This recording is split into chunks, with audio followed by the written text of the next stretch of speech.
there's always an issue, like you said. And it's how can you help that situation for those people? Many a times, and again, people that I brought with me, they can vouch for this. Many a times people say, hey, we went with you guys because there's actually a solution, not hey, we can try something here. That we do have a solution. It's just, does that solution make sense to you? And if not, how can we make it make sense to you? From cornfields to high-rises, office to industrial, houses to hotels, and every other asset class in real estate, we cover the people, the projects, and the profit.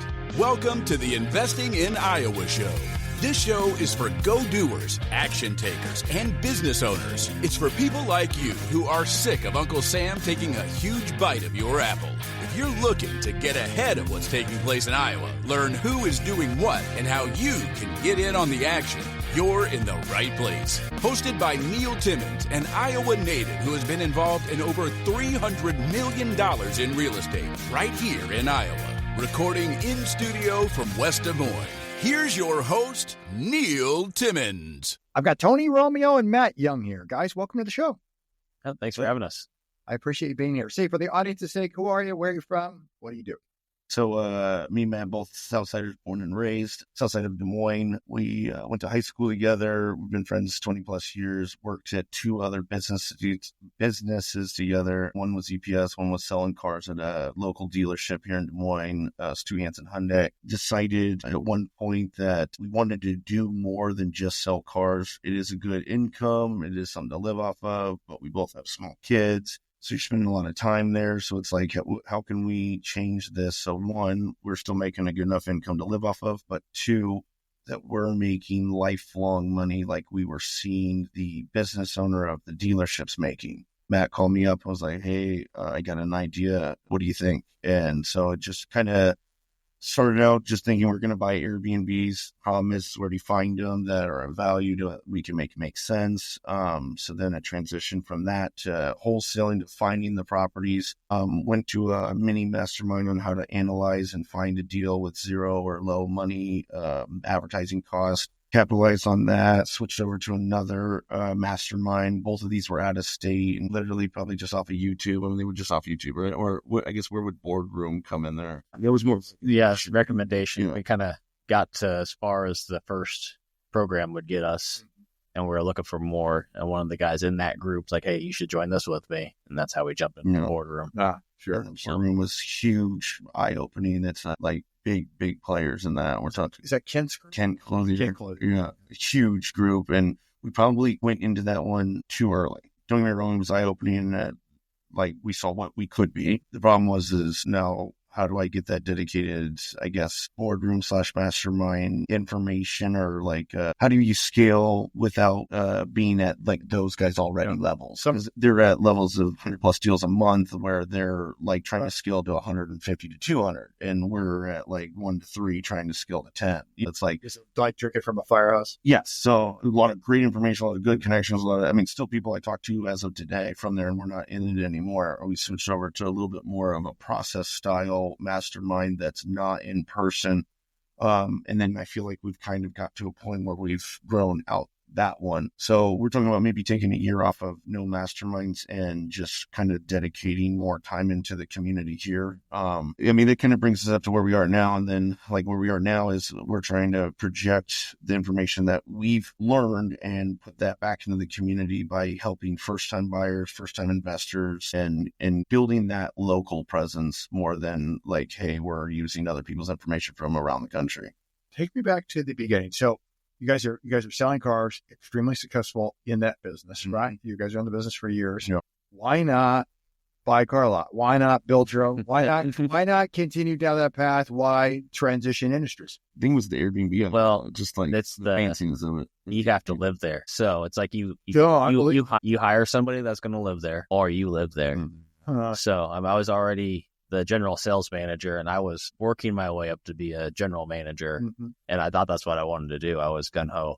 And then the more I was there, it's like, it's not going to get any better. I'm just going to be here more. Right. And then with the young kids, trying to find a way to not be 80 hours plus your day at a dealership. And then if you own it, it's more and more and more. So, but yeah. The kids is probably the biggest swinging factor. That and the idea of Airbnbs. It was fancy idea, you know, on YouTube land at that time. Plus it was the time when there wasn't as many on the market. So it was more need for new people to come in to fill that.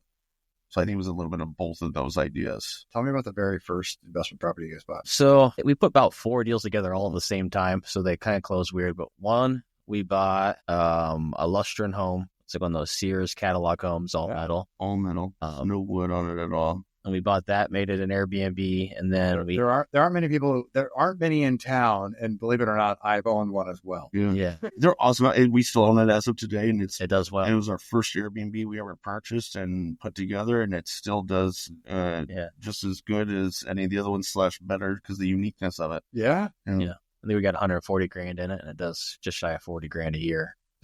That's incredible. What, you know, almost instead of like cleaning or painting the interior, you could almost power wash the interior. Yeah. No, we did like a deep degreaser and wiped it down. That's all we did. It's ceramic paint, so you actually don't want to paint it because it'll never actually hold for a lifetime. It'll start to peel sooner than everything's hung up by magnets. Our smoke detectors are hung on magnets. The wall decor is hung on magnets. It's all magnets. The roof looks like it'll last forever. Yeah, it will, but it looks like it does look like it. I mean, ours, we have no issues on there. Yeah, we do have a little like a sunroom, so like a 3 to 4 season patio sunroom attached to it, and it's got it was an add-on, 100%, and it has, ours is actually reversed. So the back door's our front door. So there's 2 models. They're identical models, just they're turned around. So one's twist, so we walk into the kitchen instead of walking into the front door. But we like it that way just because it makes the backyard / back area more inviting too, that way. But you do walk into the kitchen. Not a bad idea when you're, bring your groceries and you sit right on the counter. So you're not walking through the whole house. But how old's that house? 1, I think. Original roof. Yeah. That's the piece I was going to. Yeah. It just blows me away, some of the construction, because as we'll talk here a little bit, the insurance costs that all of us deal with today is wild. A lot of it has to do with all our roofs, right? The hail and that comes down on it, and then shingles still last. Yeah. And then it's expensive. If that roof did get damaged, sure. How are you replacing it? Yeah. You know what I mean? Yeah. That's going to be tough. All right. So you turned that into Airbnb. One of the first ones. It was the first one. Yeah.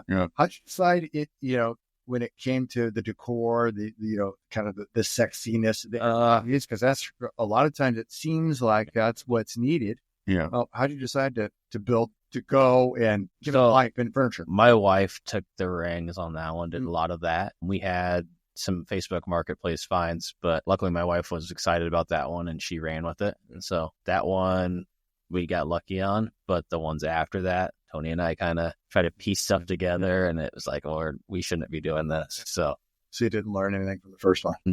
Oh yeah, exactly. We're back in play. It still worked. Well, so it could have been, but it did still. She did help us a little bit, but we started adding them quicker than she wanted to be involved. Yeah. So yeah. No, I totally get that. All right, give me the numbers because I glossed over. I was so excited about that. The cement brick house, which is not really, but the impenetrable house that this thing is. 140,000.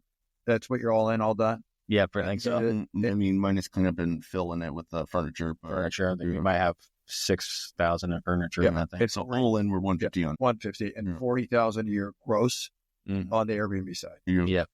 It's just incredible. Yeah, and that's a 2-bed, 1-bath. So that's killing it in Des Moines for a 2-bed, 1-bath. Sure is. Yeah. And what year did you buy it? It was 2020. 2020 was the first year. Yeah. Okay. You do a few more Airbnbs. Walk me through when you decided to do some other things past Airbnbs. What was the next thing you did? Well, the next couple of properties we bought were long-term rentals. At the time, COVID just happened, and they let you borrow 100% of your 401k with no penalties and no payments. So we took my $200,000 and we just started burning as fast as we could. And so we did a few of those, and then we realized we still got a little bit of a marketing budget we're spending, and we're not selling anything. So then we started leaning more on trying to figure out how to wholesale some of these deals to kick up some cash to unbury ourselves from our marketing spend. What has you go into long-term rentals versus stay with the Airbnb model? The leads, yeah. Because they were just smaller houses on the east side. We bought a package deal with 2 houses, and it just wouldn't have. Yeah. What you're saying is the property lent itself to long-term, not short-term. Yeah. That's what you. Yeah. Okay. Got it. All right. So you're burning through money, kind of, not really. It's just getting tied up in things. Yes. And so you need to turn some dollars. So the idea is let's wholesale and start putting some things in play. How'd you go? Sounds like mastermind, but maybe tell me a little more. How'd you go acquire the knowledge to go do a wholesale piece? Because a wholesale versus a long-term rental or short-term rental, seems like a long-term rental is might be the easiest. Everybody gets the idea of buy a house, stick a renter in it. Yeah. There's a few other things, but Yeah. wholesale is a different game.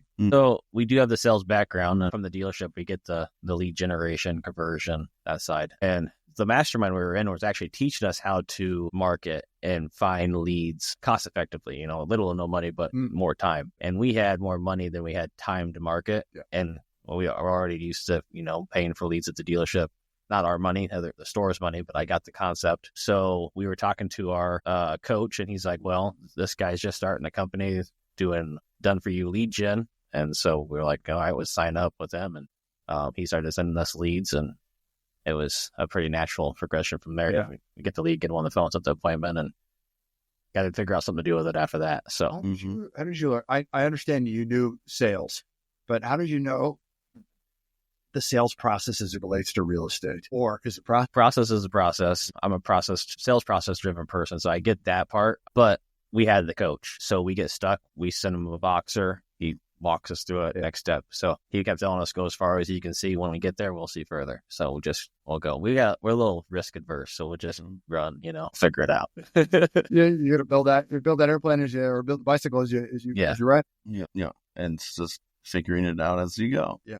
Problem solving. All right. So you figure out how to get a list or figure out how to market to people through generating leads, right? You're buying leads ultimately. Yeah. And then you're going and running appointments. You're doing these face-to-face. Yeah. Never did. We've walked or we've had a partner walk. If it's out of our realm, but again, we've only done a couple of deals like that. Yeah. 99% of the deals Buying these delivered. we have been in those houses. Okay.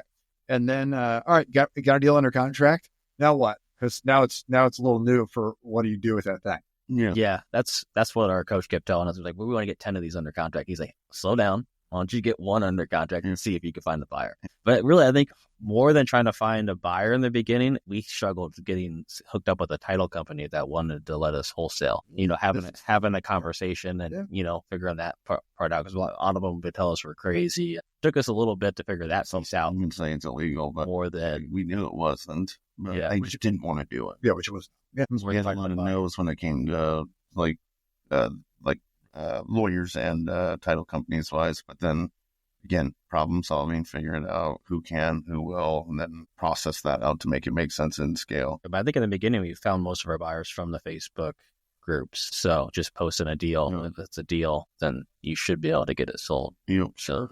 Yeah. Okay. And then, so you get your first one done, get it wholesale. It feels like a solid fit. And you guys, what do you do from there? Fast forward and just do more of it? We did more wholesales, but I felt like we kept getting in that trap of we wanted to buy everything. So we kept getting in, well, we like to keep the steal, like to keep the steal. And then we'd keep getting behind on our marketing spend and trying to work through that. It took us probably close to 2 years to get out of that rhythm of just buying too much, which looking back, I don't think we bought too much. It wasn't a bad thing. But definitely just now we're more to the point like, we would love to keep that house, but we know that we should wholesale it, And a lot of times the wholesalers are just going to keep all the good stuff. And we've learned that we'd love to, but it's not the best decision. Sometimes you got to sell the good ones too. Sometimes the good ones have the biggest paydays, right? Mm-hmm. And that cash speed ultimately being recycled inside the business pays off more in the end to get their house. It's a real equation on future of money / current that and situation. Learning that we need to borrow other people's money to do our deals. So in the beginning, we were using all of our money. So it doesn't matter. You make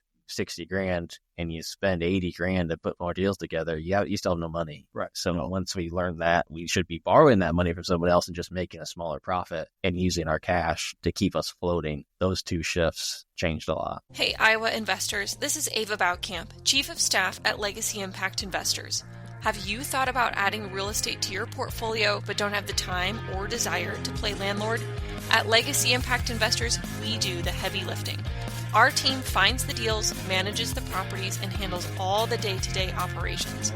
Our select group of qualified investors co-invest with us, gaining ownership equity without opening a tenant email or responding to a maintenance call. They just share in the income, appreciation, and tax benefits. These opportunities aren't for everyone. They are for qualified, accredited investors only. If you want to learn more, please visit legacyimpactinvestors.com to apply. Okay, so you're using other people's money to do what? They're not long-term holds, right? Right. Yeah. Yeah. No. To acquire the property, and then so we did either borrow someone's money to buy the house, or we do a lot of creative things where we'll give the seller some cash and then have like a contract term to reposition the house. So if we give you some money now, maybe you give us 6 months, we'll give you the rest of it, or some kind of creative aspect to that. To get deed was the most important thing for us so that we could burr it and get it refinanced. Yeah, to be able to control. Sure. Yeah, when rates are low, we try to burr everything that we can make sense out of. Yeah. Did you sort of fix and flipping at some point? We did. We weren't very good at the fix and flipping. No. Yeah. So Why? What? we're not detail-oriented people. And we're trying to find deals and also to property manage / project management. It's just like we can't we also have to reinvent the wheel. Needs to be there, and we're everywhere but there because we're trying to get more deals. So it was a lot of time was the issue. Also, too, we were doing everything on our own. Now we have a small team, so it went from us having to do every single aspect of everything to now we have delegated out positions / things that need to be done per deal, per month, per, whatever that situation is. Now you're trying to manufacture those people for the position instead of finding, like a general contractor or somebody that could just take it on and take it off our hands. Yeah. So that was our problem in the beginning. So at this point, have you stopped? It sounds like you've learned a lesson. So we haven't stopped. Not stopped. We do a lot of cleanups. Don't GC anything. Yeah. So we'll just pull in somebody that can do that whole side of it without us having to nitpick or look at things. And we'll do smaller stuff, like if it's floor paint, lipstick style, or like rental turn stuff like that. We have a dedicated guy for that. Anything more extravagant than that, we're really trying to push it to like a done for you GC service type thing. Yeah. Mm-hmm. It just makes more sense because, again, us finding more deals puts more money into the business, puts more long-term holds in our portfolio. Do what you're good at. Don't try to redo the wheel. Yeah. So you wholesale today. Now, do you wholesale deals as well? Yes. Actually, the last couple of deals, let's say at least 2 since you started becoming a realtor. At least 2 have been wholesales. No, more than that probably. Yeah, so about 6 months ago, I became a realtor because at the beginning of the year, we thought we were going to be flipping like crazy. And so coming out of 2020, we had 7, I think, in the pipeline to be flipping. And that's when we realized, man, we're not doing this right. They all took way too long, very little profit. And then we kind of transitioned back to let's just try to sell everything as is, or sell them on contract, or lend the money to the flippers if we have it available, but we spend it so quick. But yeah, from that, if it makes sense to wholesale it, our first option would be wholesale it, right? And if we can wholesale it quickly, we would do that. But sometimes even we're kind of learning that we would be by best even taking a lower number and moving that thing versus us closing it and taking it all the way. But now that we are our own realtor and building that team, it makes more sense to wholesale some more of those that we would have preferred to just move on the wholesale side, because we can kick up some buyer activity for our buyer side of the retail team. So do you novate at all? We've done a couple novations. I think now as being a realtor, it makes it a little more complicated. It's not in that listing by any means, but someone could say it is. But if we were to novate it now, we'd probably just do a no commission sale and then take it all on the green MT side. So, all right. So what I hear you saying is ultimately you've got a giant marketing machine today. You're generating tons of leads, right? Bringing these things in. Leads. I don't know about tons of leads. You always want more. And then go to the appointment. You're there face to face. Ultimately, sales is a problem solution business. I mean, you're there to buy the house, but really you're there to solve a problem. Mm-hmm. Those in the business solve problems, and ultimately the outcomes are real estate solutions. Mm-hmm. And then on the backside, it's wholesale, novate on occasion, fix and flip, long-term rental, short-term rental, and then long-term contract sales. Did I miss any of it? Well, short-term contract sales. Okay. We'll do that as well. Like if we can get it sub 2 or buy it contract from the seller, we'll sell it to a flipper as if we're the private money lender, money down, and just do a short-term turn on that. Yep. We've done that a handful of times. Yep. And so exits like that. But anytime we could not have to do the deal and still be part of it is what we prefer. Yeah. And then if we do have to do the deal, we're building out some better processes where we're not actually the ones managing the rehab, and that's been working a lot better. Let's talk about ultimately sub 2 with the wrap and then the contract on the backside. So sub 2 for the audience's sake who maybe don't understand it at a very deep level. What's a sub 2? So subject 2 would be we take over with that underlying lien, the first position mortgage staying in the seller's name. So we would get deed of the property. Lien would still stay with the seller and their name. We would take over payments, making those payments to that lender. We'd now be responsible for taxes, insurance, maintenance, and those payments. And we also have deed. So usually what we do in those situations is we'll give some cash to the seller at closing for their equity, and then we get the deed and do some cleanup, and then try to track down that contract buyer, use that, hopefully a low interest rate on the sub 2, have a lower payment, and then sell it at a higher interest rate. Yeah. So you take the payments over, you've got the property, call it $100,000 in debt, whatever it may be, 3.5% interest rate. You're going to wrap it by ultimately selling it to an end buyer on contract sale. You're going to take some amount of money down, $5,000, $10,000, $15,000 down, and they're going to have a higher interest rate, right? 8, 9, 10, 12, whatever the interest rate happens to be. Yep. You're presumably you're making a spread in a couple of ways. Probably resold it for a little more than what the underlying debt is, or what you paid for it, right? Yep. And then you get a heck of a great spread, I suspect, because the interest rate spread is like fantastic. And that's where you're getting pretty good cash flow. What type of cash flow do you end up in that position? What does that look like? Just give me one example versus, your standard bread and butter long-term rental. Long-term rental also is you're outlaying like a lot of cash. You probably suspect in these, you don't have as much cash out the door. That's what we like about this scenario, because same house, we try to get it pretty close to what a rent payment's going to be. Maybe a little bit more because you got your escrow and stuff in there. But we don't have to replace a furnace. We don't have to replace an air conditioner, right? So a lot of times when you're underwriting your rental, you're going to hold it 15 years. You want to make sure that when you're buying it, you have those costs built in.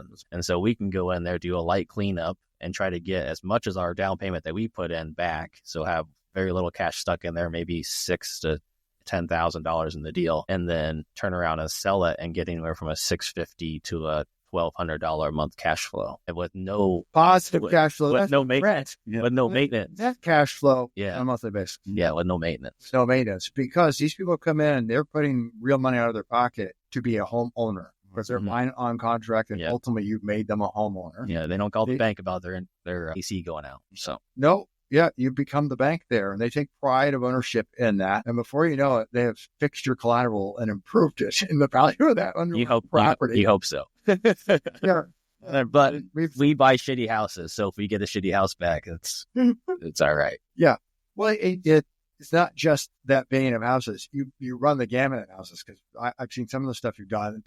They may be in not great condition, but there are some addresses that you guys have dealt with out the grand, some fantastic homes. Oh yeah, no, it's some good multiple hundreds of thousands of dollars range where there may not be good condition, but that is a tremendous opportunity for somebody to come in a fantastic neighborhood and make it there. We've had multiple deals on Kingman. It's a known street in town with the high-end properties. I mean, just for an example, one of the first deals, it was within the first 10 deals that we ever did, was on Kingman. And I mean, we sold it for, I think, $65,000.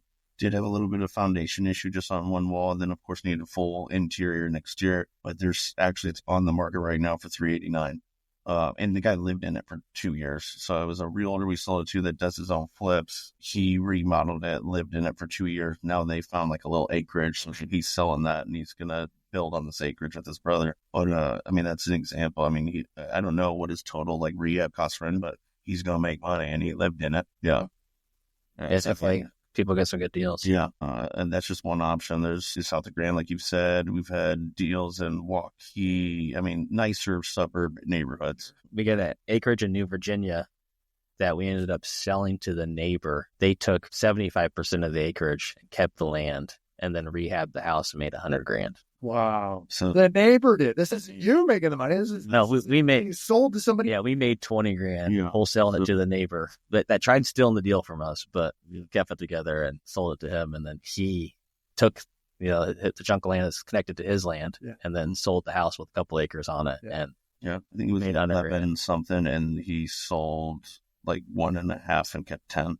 It's surrounding the house, of course, too. Made money and increased his land by 10 acres. Yeah. It's a great deal for him. Yeah. Good deal for us too. Yeah. How have you guys had to change and evolve from day one to today to become what you guys are and what you're building? Part of it becoming a realtor and taking on that retail side, just working through selling these houses on market. We were frustrated consistently with negotiations and stuff like that.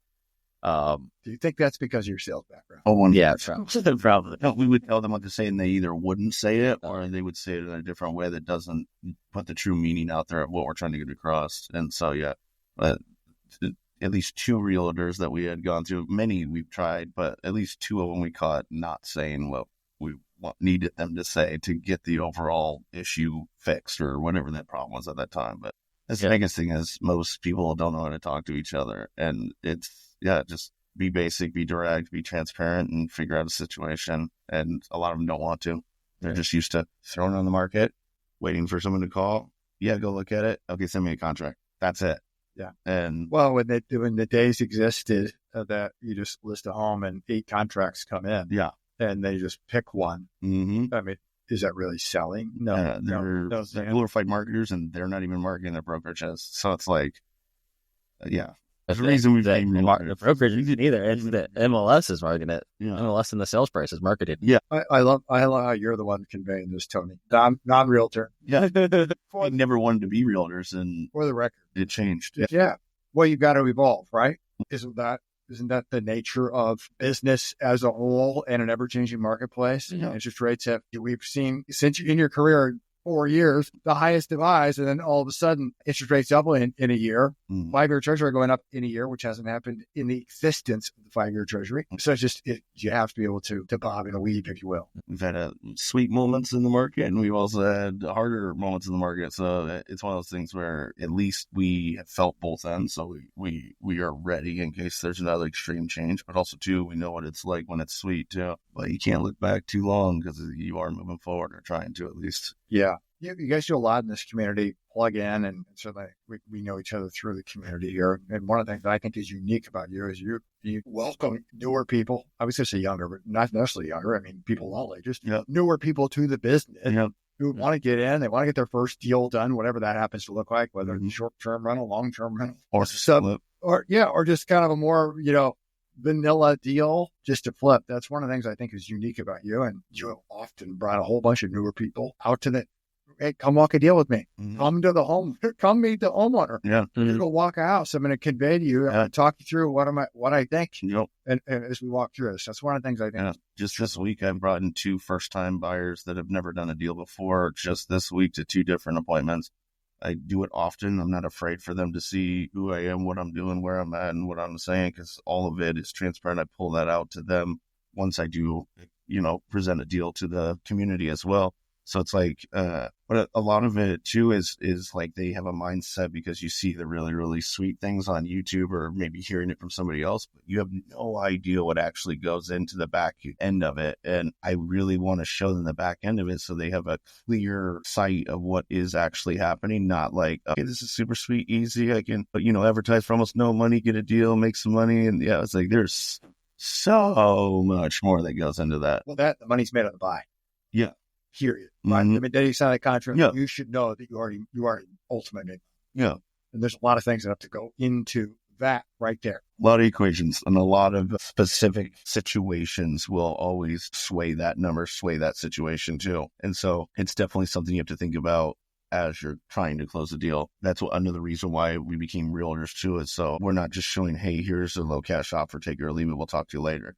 It's hey, I understand you're where you're at right now. Here's a couple of options. We don't care what option you take, which one makes the most sense for you. Mm-hmm. And then that way it's more of a yes or yes, not a yes or a no. But then also too, it's just, we just doing this 4 years. I don't know how many deals total, but I mean, well over 100 deals. It's like, a couple hundred now. There's always an issue, like you said. And it's how can you help that situation for those people? Many a times, and again, people that I brought with me, they can vouch for this. Many a times people say, hey, we went with you guys because there's actually a solution, not hey, we can try something here. That we do have a solution. It's just does that solution make sense to you? And if not, how can we make it make sense to you? A lot of people are just one-sided. Hey, this is what I can do. Take it or leave it. I want them to tell me what that needs to happen. And then, hey, how can we make that make sense to us as well? And sometimes it's getting the house cash offer. Sometimes it's just helping them clean it out and list it. There's a lot of realtors out there that completely are like, hey, you need to clean all this out. It's probably going to cost somewhere around here. Call me back when it's done.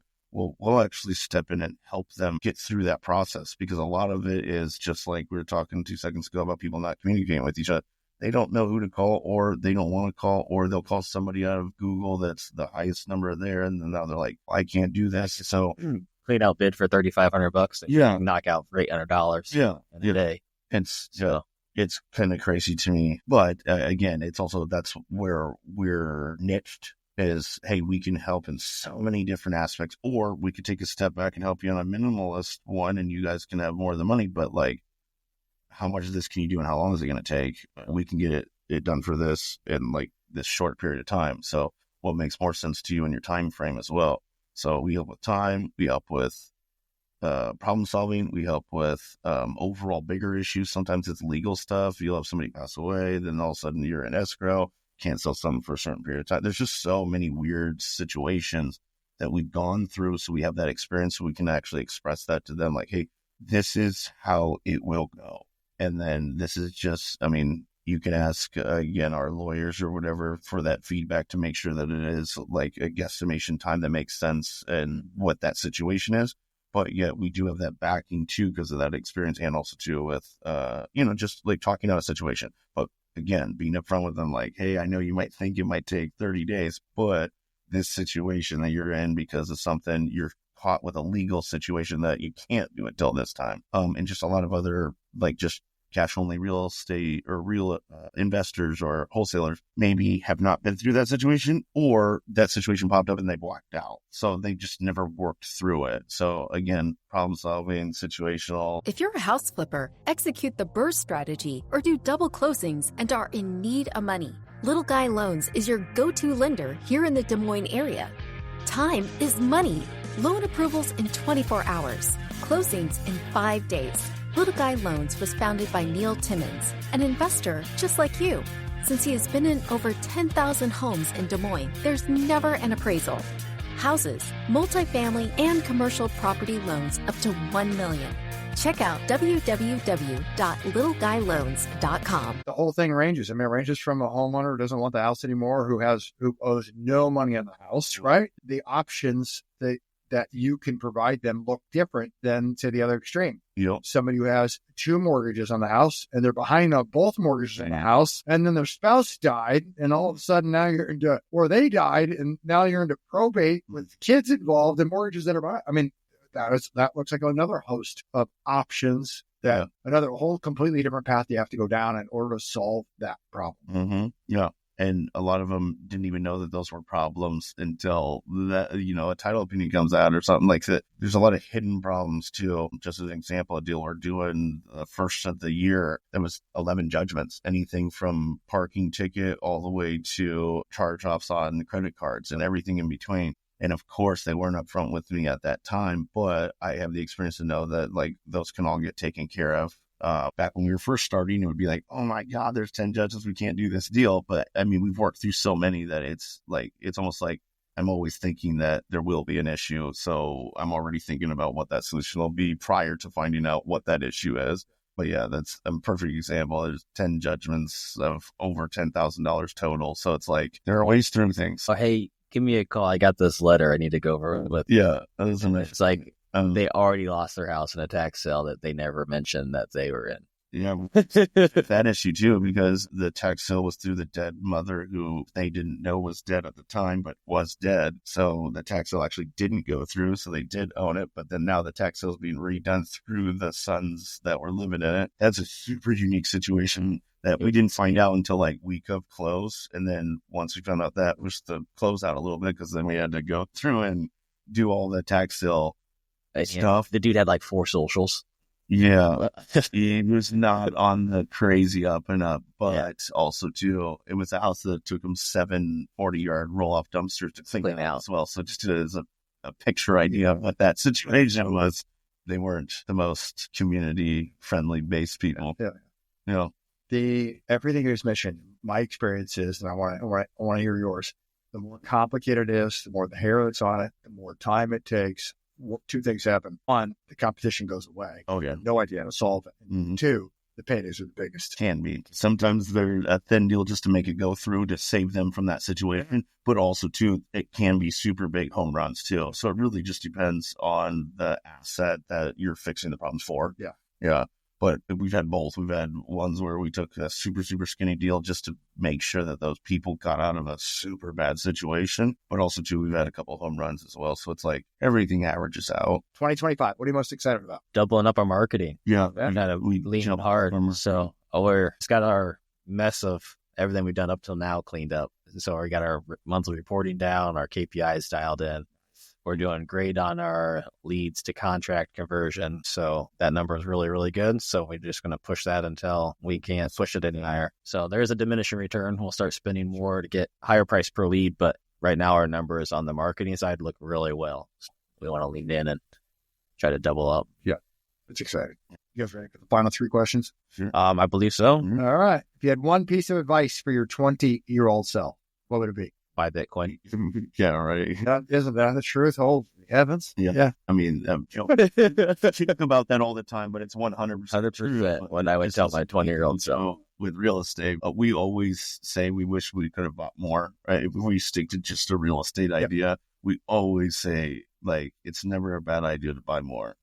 Because again, it depends on what your mindset is, but like the first couple of houses that we bought are, I mean, 50 to 100 grand of equity in 4 years. So it's like, if we had double the amount, we'd have double the amount. You know what I mean? It's like, so it's just thinking back then is don't be afraid to start sooner. A lot of people want to wait, but what are you waiting for?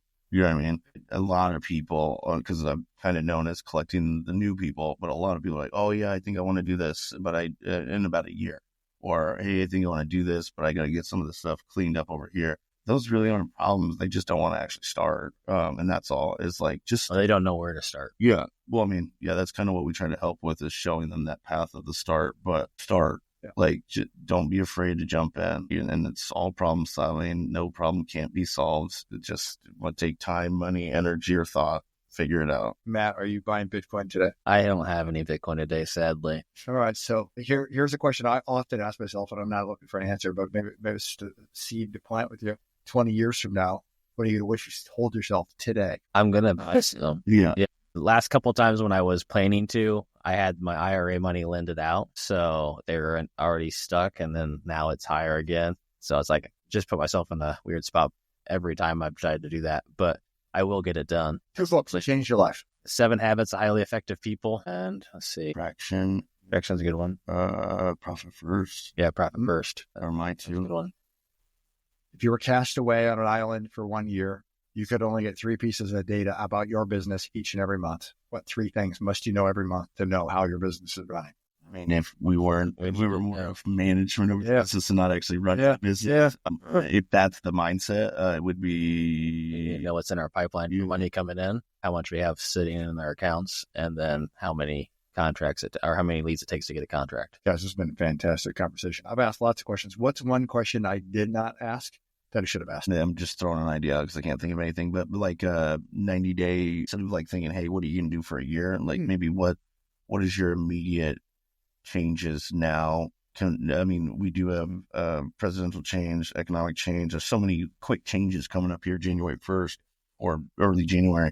I feel like we're good at point now where we have our numbers dialed in that we can actually put thought into what that 90-day, 180-day, year, 5-year, 10-year plans are. Does Traction help with that? Traction helped a lot with that. Do you implement EOS? Yeah. Implement EOS? Ish. Yeah. We're kind of getting out of this mastermind, but we've added basically a COO, and we meet with him every Thursday, and he's helping us dial all this stuff in, and we're doing those kind of meetings with that every Thursday. Yeah. So we're identifying roles and mapping out so we can start plugging some more people, because basically that's our limiting factor, is the 2 of us are still trying to do too much stuff. So we're mapping out what needs to be done and what we can take off our plates so that we can have more effective versions of those meetings. Yeah, and implementing the right people in those positions or those things. We say it all the time. We know what we need to do, but we don't do it a lot. Like we still are doing the wrong thing, even though we know the right thing. What we should be doing sometimes is you got so much stuff moving, you just got to get it done. The overweight doctor knows what he should be. Right? Yeah, exactly. It takes a whole different set of things to actually do that. Tony, what I heard you saying about the 90-day pieces is breaking things down. More tangible, because when you think about what do I get done in a year? Cool. Now, how do you break that down? Quarterly bite-sized pieces, right? Mm-hmm. How do you eat an elephant? Because that's how you implement it. That's right. By breaking it down into, okay, hey, this goes into the quarter, this goes into the month, this goes into the week, this goes into your daily process. So that's something that Matt's taught me a lot about, still trying to implement it, going down that low. But also, too, it's something that's put us in a way better position today than we were. I mean, we were just figuring that out 10 years ago. Now we're at a point where we're at least trying to do the same things each day to bring us closer to another deal, closer to another close, closer to another end sell. And again, finding those people that can help with those things so we can dedicate mind and thought and action to other parts of the business as well, too. Not all partnerships work out. What makes you guys work so well together to where this relationship it does and obviously has worked for years and years? Yeah. I would say full trust, and then also too, our positive and negatives are opposite. I truly believe opposites attract. Me and my wife are opposite. I feel like him and his wife are not completely opposite, but definitely have opposite traits. We definitely have opposite traits. I'm more known as the face and the closer and the runner. He's more of the processes, the mindset, the planning, and we understand those roles. And I trust that he's going to put us in a better position. He trusts that when I'm going into a house, I mean, we have a high probability of something happening there. So I feel like trust mixed in with opposites attract, would you say? Yep. I mean, I would say for sure that. Yep. Knowing our roles, staying in our lanes, and having trust in each other for sure. A lot of partnerships, I feel like you're getting the same exact people, same exact ideas, and it's never going to work. That and never want to do. It's not always 100% 50-50. So sometimes someone's going harder than the other person, and it's just going to work out. I mean, you got to have some faith in that. Some days it's heavier on one side, but some days it's heavier on the other side. I mean, everyone, both parties should be doing something, but it's not always 100% even every day either. And that sometimes people get so locked up in like, hey, you're not doing anything. Right. It's like, well, are they really not doing anything? Because they probably are. Yeah. But, that's 100% right too. Is you'll have a lot of people just be kind of jealous of the other one not doing it, or of the other one not doing as much when you feel like you're doing everything. Yeah. But also too, it's this, we're on two completely different sides of each individual deal, that he knows that my 100 might not be that day, but as soon as he gets his thing done, my 100 starts, and then he's at 0 and I'm at 100. But then it's trusting that other parts of the business are being taken care of as well too. There's so many parts that swing so fast. Yeah. And we're good at just jumping on the phone, figuring out a situation right then and there. I guess I really appreciate you taking the time to connect and come in here. For those who want to find you, follow you, connect with you, where can they go? What should they do? Look us up online. We got Sell Direct Iowa for our off-market investor side, and you can reach out to us if you want to find deals there. And then we have the My Realty team for the retail side. We help you find deals. A lot of realtors can help you find investment properties, but not everyone has, a pipeline of off-market deals where we can serve those up. So that website's myrealtya.com. Links below in the show notes, everybody. Guys, appreciate you being here. Yep, absolutely. Appreciate it. Thanks for listening. If you're enjoying the show, may I ask a favor of you? Naturally, subscribe so you never miss an episode. But would you rate and leave an honest written review on Apple Podcasts?